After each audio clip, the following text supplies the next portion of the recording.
Hey, what is going on, everyone? In today's video, I want to show you my favorite way to farm acid passively. Now, the reason this is my favorite way is because you can do it anywhere on the map. You aren't limited to the pollution zones on the map. You can do this in any location. And as we all know, when Phase 2 begins and the map opens up, everyone is in a mad rush to find those pollution zones so that they can put their bases there and farm acid passively. Now, with the method shown in this video, we're going to be using contaminated plants that were recently added into the game. Now, I will say that this farming method was something that I saw another creator do. I'm not sure if they were the first one to have this kind of unique setup for a farm, but I will put their link in the description down below if you would like to go and support their channel. They make great content. Their name is Kianl. I'm not sure exactly how to say that, but they make really great content, so I highly recommend you go and check them out.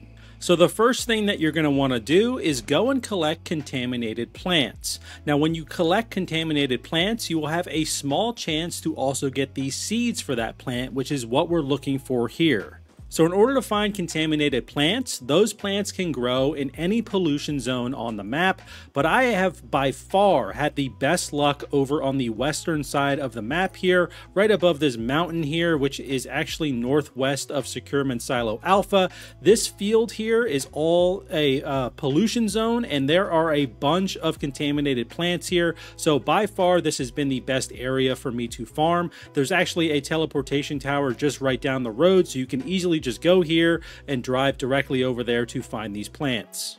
So once you're over in this area, you'll see that the pollution will start ticking on the back of your cradle there. And I recommend just bringing some corn ale just so that your health is as high as possible, because there are some bears and corrupted bears all along this area here as well. So just in case you get into a little bit of a fight, you do want to have, as high as health as possible. But this is what the contaminated berries look like. So they're kind of more purpley than the regular kind of hawthorn berries that you can find. So once you pick those up, you do have a chance to get seeds. And I just got lucky right there, and I was able to get some berry seeds. And then here is some contaminated aloe vera here. So this one I found to be a little bit more rare than the wheat and the berries, so hopefully we get some seeds with this as well. Unfortunately we did not, but that is what the aloe vera looks like. And then lastly, this is what the contaminated wheat will look like. So similar to regular wheat, but just it all kind of has this purplish, bluish kind of tint to it. So once we collect the contaminated wheat, that is going to be all three of them, and we got lucky with the wheat seeds there. So you're just going to want to walk kind of around this field until you get a decent number of seeds. I would say maybe like 10 to 20 seeds, because what we're going to be doing next is actually going to allow us to multiply the amount of seeds. So the next thing that you're going to want to do is go into your memetics and make sure you have Fertilizers 2 unlocked in the Logistics tab here, and this will unlock the Fertilizer for Breeding Boost. So once you go over to your Supplies workbench here and you search for Fertilizer, you'll see it is right here. And in order to craft this, you're going to need to have regular fertilizer that you can get through a compost bin. You can put in spoiled food or things like oranges and fruit, and you're able to get regular fertilizer. And then you're also going to need Scarlet Calamus.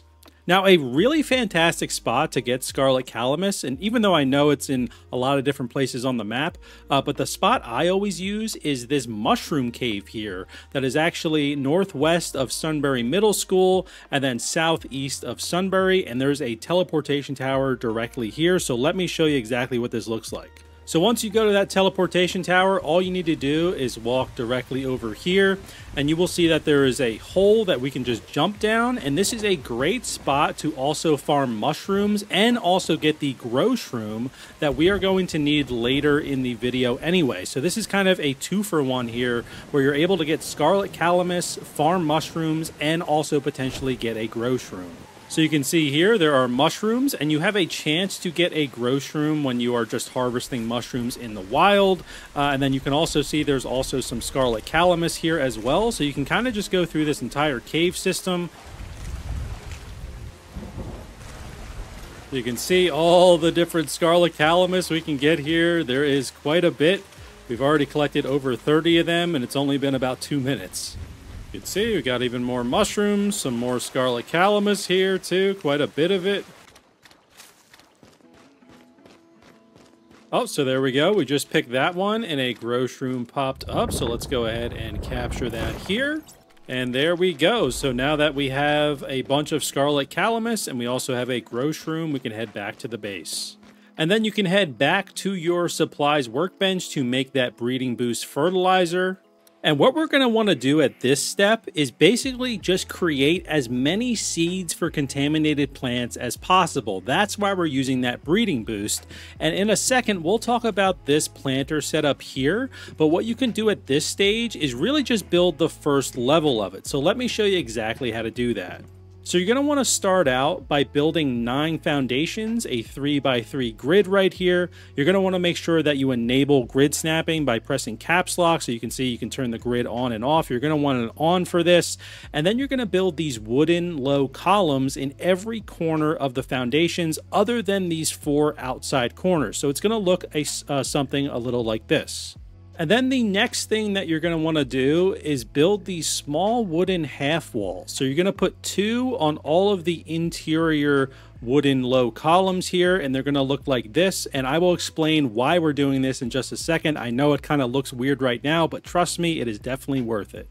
And now it is time to place down the garden plots. So the way that we're going to do this is we're going to put 4 of them right here, and we're essentially going to create a little bit of a cross formation. So I'm going to just move over here, and sorry if my camera is moving a little bit quickly, but we're going to place all of them just like this. And this is why the grid snapping is important as well, is just because it just makes this a ton easier to just place all these things down here. You don't have to worry about all the little minute adjustments that you need to make. So we're basically just going to do a cross formation here with the garden plots, and then in between each one we're going to add a little extra garden plot right here, kind of in between those half walls. And then that is how your garden plots will look. And we're going to leave the middle open so that we can go ahead, and I'm just going to take this automatic irrigation facility, and you're going to place that directly in the middle. And this irrigation facility will be able to hit all of these garden plots, which is just really great. And then, of course, after you set up the planter boxes here, you're going to want to make sure that you plant those contaminated seeds, whether it's berry, aloe vera, or the wheat. And you're going to want to make sure you're using the breeding boost fertilizer because we're trying to get as many contaminated seeds as possible. Really, the sweet spot is going to be between 100 and 150 contaminated seeds. So once you get that amount, then you can move on to the next step of the video.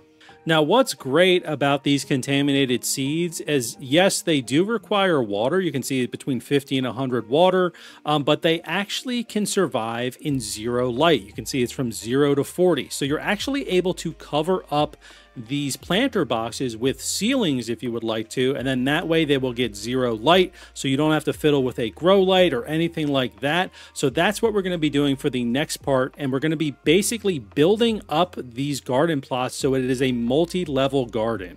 So you've got your 100 to 150 seeds, and now it is time to place down ceilings above these garden plots. Now, normally these ceilings would just attach to these pillars, but because we place these half walls down, you're actually able to place them directly over the garden plots. However, there was just an update today, and it looks like for some reason these ceilings are not going in correctly. So a good solution to this, if that is happening to you, is to just use these small wooden square ceilings, and then that way you can place them directly above these garden plots here. After, of course, you have planted the contaminated berries here. I haven't done it for every single plot here just because I already have my garden farm going over there, but this is what you can do, and you basically just place them over every single garden plot that you have so that they are all covered. All right, and now that we have everything covered, if I go ahead and place the automatic irrigation facility back in the middle, basically, you can probably guess what we're doing at this point, but we're going to be doing the exact same thing we did on the first layer, and we're just going to be doing it over and over again. And this automatic irrigation facility, when it's at the top, we can go up about 6 levels. That's what I've tested so far. It'll actually trickle the water down through all the different garden plots. You can see over here, I kind of dismantled this one a little bit, but if I place the automatic irrigation facility at the top here, this will water all the garden plots going down. So that way you only need one automatic irrigation facility to water the entire thing. So you can see I have it all complete over here. So we go up a total of 6 levels here. That's all that I've tested so far. And honestly, that is enough for me. And then we have the automatic irrigation facility. But you might be wondering, how do you actually tend to the plants here?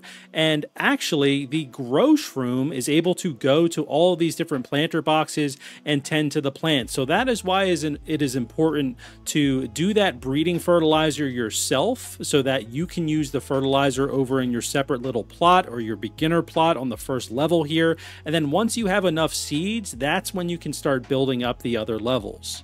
So if you head over to your Growshroom, this is the one that I have right here, you can see that it harvested a bunch of stuff for me right here. So I'm going to just claim all. You can see all the different seeds, all the different contaminated wheat that we got. I'm going to go ahead and refill this right here. And all you have to do is basically place those seeds in the Growshroom. You can have multiple Growshrooms if you want to. I only have one going right now, and it's definitely enough for me.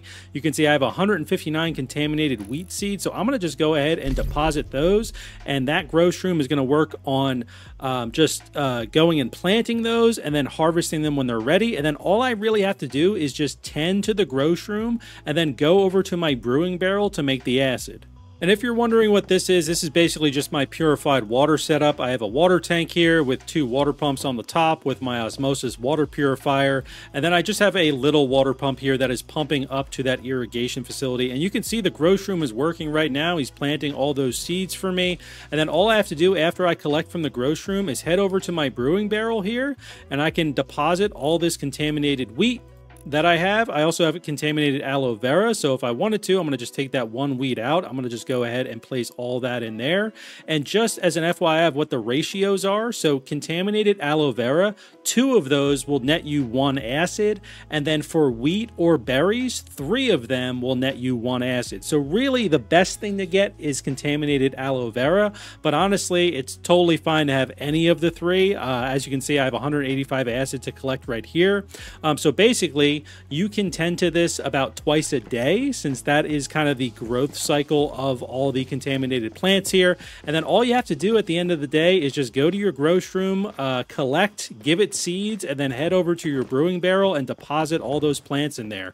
And yeah, that way you can just do this anywhere on the map. You don't need to be in a polluted area. As long as you have enough seeds, you should be good to go to kind of just keep doing this whenever you would like to.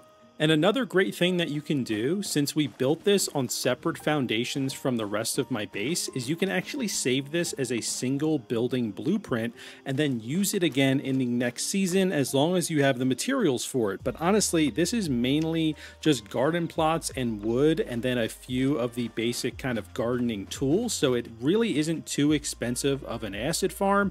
And if you wanted to, you could also detach your water purification system into a different foundation, so it wouldn't save along with the garden plot system. But I'm going to save them all together, even though the water pumps here will not be saved. So if you go into your build menu and you head to house blueprint, go to add blueprint and choose save single building, choose the foundation here. You can see it's going to save everything other than those water pumps there, so I'll have to rebuild those, which is not really a problem. Then if you hit F, it'll open up the blueprint screen here. I'm just going to call this one acid farm, and in the note I'm going to put contaminated plants and just do something like that, just so I remember exactly what this is. Just click confirm, and now I should have this blueprint saved successfully. You can see all the materials that I need to build it. It's not really too expensive of a system to build. You know, a lot of these expensive things are going to be in this water purification system. So if I wanted to, and I might do this, is just attach this water purification system to a separate foundation so I can just save the garden plot structure here. But just as an FYI, you can save this. That's why we built this on separate foundations and not attached to my base.